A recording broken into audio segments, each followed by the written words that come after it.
روزی رسول خدا در سفری که داشتند به شخصی برخوردند و میهمان او شدند.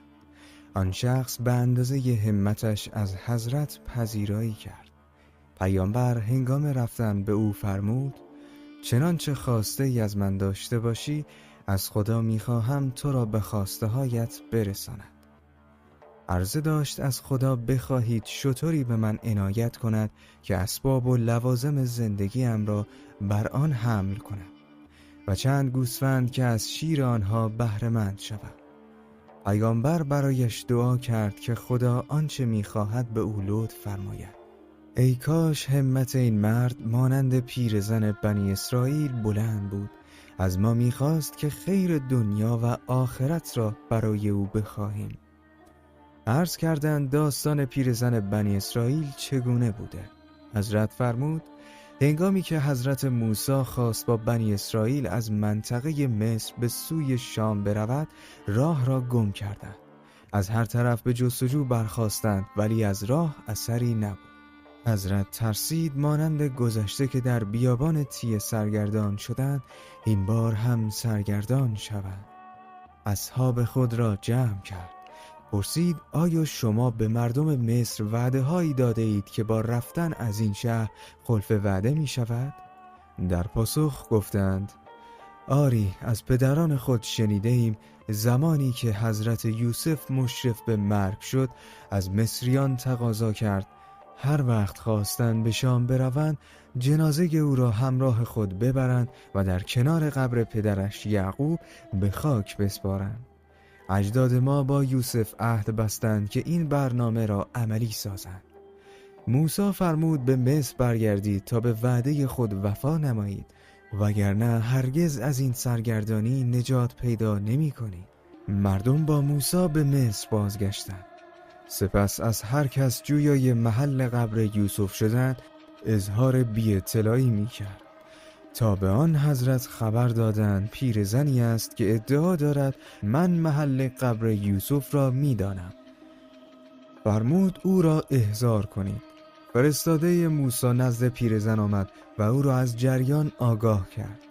آن زن گفت: به موسی بگویید اگر نیاز به دانش من نسبت به این موضوع پیدا کرده، او باید نزد من آید، زیرا ارزش دانش اقتضا می کند که متعلم نزد معلم برود. چون پیام پیرزن به موسی رسید، سخن او را تصدیق کرد و از همت عالی و نظر رفیعش شگفت زده شد. نزد آن زن آمد و از محل قبر یوسف جویا شد. پیرزن گفت: ای موسی، دانش قدر و قیمت دارد. من سالیان طولانی است که این راز را در سینه نگاه داشتم. در صورتی برای شما اظهار می کنم که 3 حاجت از من برآورده سازید. حضرت فرمود: حاجت هایت را بگو. گفت: اول آن که از سختی پیری درآیم و وضع جوانی به من دست دهد. دوم آن که همسر شما شوم. سوم آن که در آخرت هم افتخار همسری شما را داشته باشم. موسی علیه السلام از بلند همتی او که با خواسته هایش میان سعادت دنیا و آخرت را جمع می کرد شگفت زده شد. از حضرت حق درخواست کرد هر 3 حاجت او برآورده شود. در این هنگام محل قبر یوسف را به این شرح بیان کرد. زمانی که یوسف از دنیا رفت، مصریان در محل قبر او اختلاف کردند. هر طایفه‌ای می‌خواستند قبر آن حضرت در محله ایشان باشد. دامنه اختلاف نزدیک بود به درگیری مسلحانه بینجامد.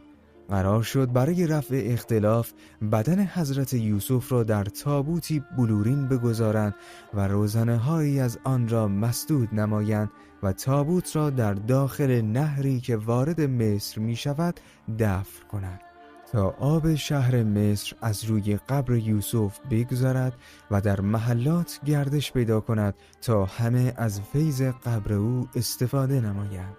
سپس محل قبر را به حضرت نشان داد. موسی تابوت را بیرون آورد و در 6 فرسخی بیت المقدس محلی که معروف به خلیل قدس است روبروی قبر یعقوب کنار قبر ابراهیم دفن نمود.